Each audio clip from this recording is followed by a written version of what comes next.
Hi guys, I've got 5 little tips I've picked up, things you can say to your child if your child is really anxious. So if you've got an anxious child, you may have a child who's anxious all the time or just a child who goes through little phases. My daughter is, she can be prone to anxiety. You know, she's a really cool little girl. She's really quite a tough little thing. She's very resilient because I've hopefully taught her, you know, how to be resilient and not to worry about perfectionism and just to do your best and to laugh at things. And, you know, so I tried to teach her a range of skills. But her personality type is that she's exceptionally bright. She observes, she notices everything, and she's very, very sensitive. So she can get very upset very easily about things that seem really, you know, trivial and silly. Like, we can be in the supermarket and there's a picture on a cereal box, and because the picture is of something sad, she can be stood there with tears rolling down her cheeks, and I'll say, "Sweetheart, that's not real, it's just a drawing." And she'll just be stood there saying, "You know, I know, Mummy," but she's crying and she needs a bit of reassurance that it's not real. So, you know, sometimes children get anxious and upset, and it, you know, it could be that they're going through a bit of upheaval. You know, I know when I was going through custody battles with my over my daughter, you know, I had to keep it away from her so that she wasn't really aware of stuff because she's only little, but of course she was aware. She was picking up on things to do with solicitors and awful stuff. So she went through phases where she didn't want to go to sleep and she was getting up in the night asking for reassurance, saying that her leg hurt, saying that she felt sick, saying that she needed this, she needed that. And it can be really, really hard to deal with. So anyway, so I found this thing on Facebook. I'll see if I can post the link under this video in the description box. It's a website called Gozen or Gozen.com, www.gozen.com. The reason it caught my eye was because it said 49 phrases to calm an anxious child, and I just thought, wow, I'm having a look at that. So I'm not going to go through all 49 phrases because it's really, really late, but I just wanted to pick out the first 5 that I just thought were really good. And, you know, sometimes you can think that you have some good phrases in your head that you would use if your child is anxious, but then you read an article like this and you can, you know, come across so many more things and so many more ideas than you were aware of.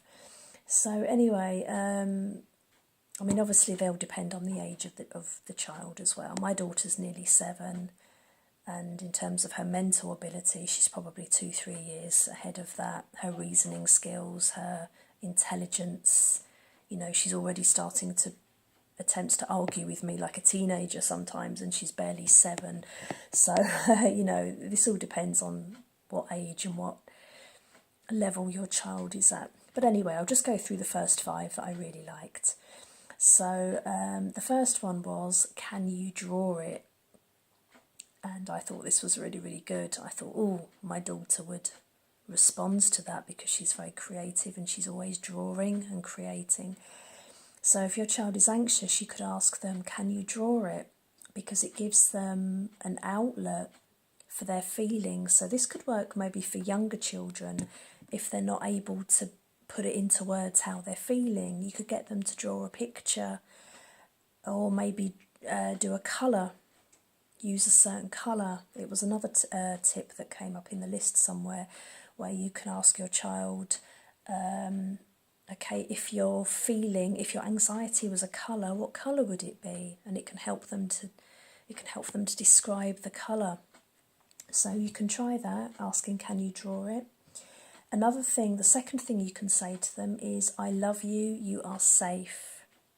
Okay, and it says here, I'll just read it from here rather than putting it into my own words because it's really, really well written.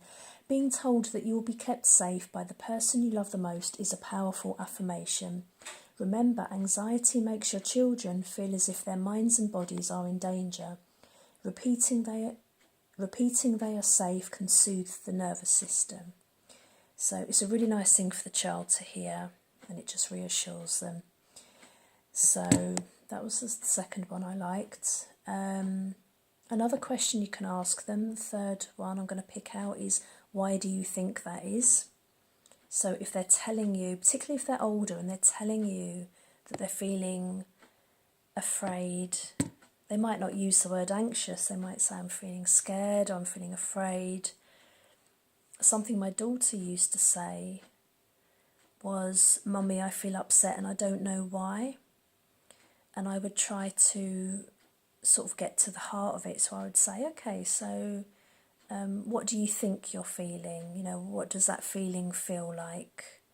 And what's making you feel that way? And what are you imagining? And I would sort of try and get her to talk about what she was feeling. And that seemed to help. I'd give her lots of reassurance as well, and cuddles.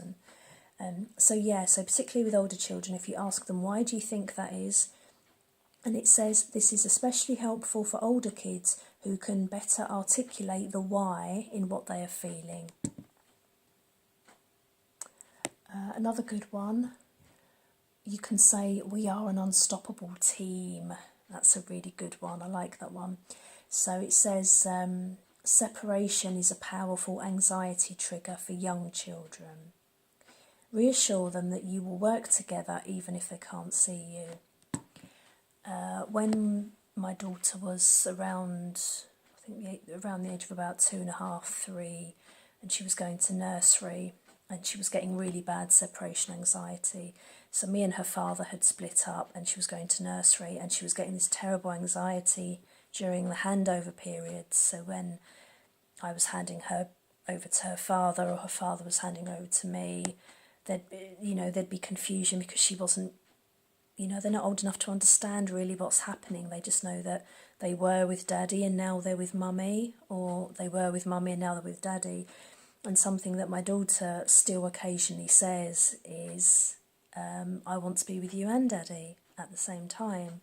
And of course it's really hard to deal with because you have to explain that, look, it's not possible and it's not going to happen, but mummy loves you and daddy loves you, and sometimes relationships don't work and you have to just be friends.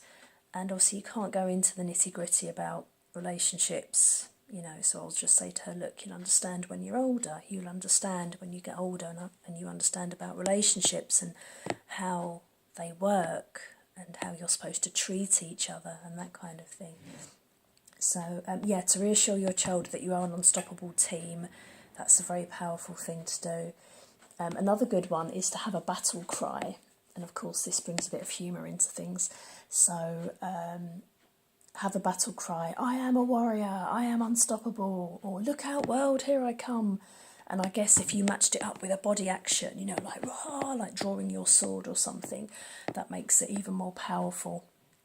So it says, there is a reason why movies show people yelling before they go into battle. The physical act of yelling replaces fear with endorphins. It can also be fun. So I guess you're turning that anxiety into a physical and maybe funny thing, and you're burning off some stress by, physically having a stance or a pose or something like that. So here's another good one. Here's the final one I'll share with you. I really, really liked this one because it's very imaginative. So if how you feel was a monster, what would it look like?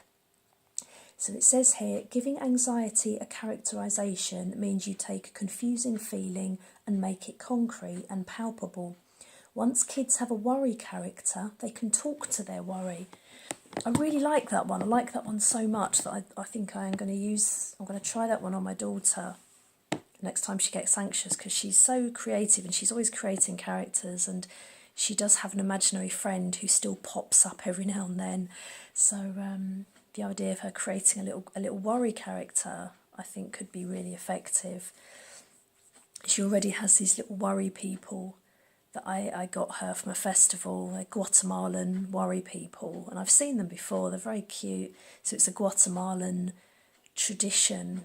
These little tiny people that are kind of made out of, they're like little mini dolly peg things, and they're made out of, I don't know, metal or wood, and they're wound round with thread, and they've got a little face on, and they're all individually made, and you usually get a few of them in a little drawstring bag. And the tradition says that you tell your worry to one of the little people, and then you put the person under your pillow, and then in the morning the little worry person is supposed to have vanished, and they take your worry with them. And it's a really sweet tradition. So my daughter does have some of these little worry people that I gave her as a little treat, and she really kind of connected with that.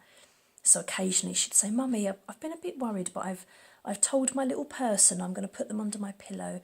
And then in the morning she's like, "Oh, Mummy, wow, my little person's gone," because I've sort of snuck in and I've hidden the person, you know. So she'll say, "Oh, Mummy, my person's gone," and they've taken my worry with them. So these little things really capture kids' imaginations, you know. And probably from the age of about 3 or so, they're old enough to start understanding things. So I just wanted to share those with you because I thought it was really, they're really good little tips for us to use with children who suffer from any kind of anxiety or fear or worry. Let me know in the comments box if you try any of these and if they help. Let me know how your children kind of responds to them, and let's share some stories. And I might do another video and share another few from the list, because there's 49 altogether and they're really good. So yeah, thanks for watching. I'll catch you all soon. Have a lovely day or night wherever you are. Okay, bye.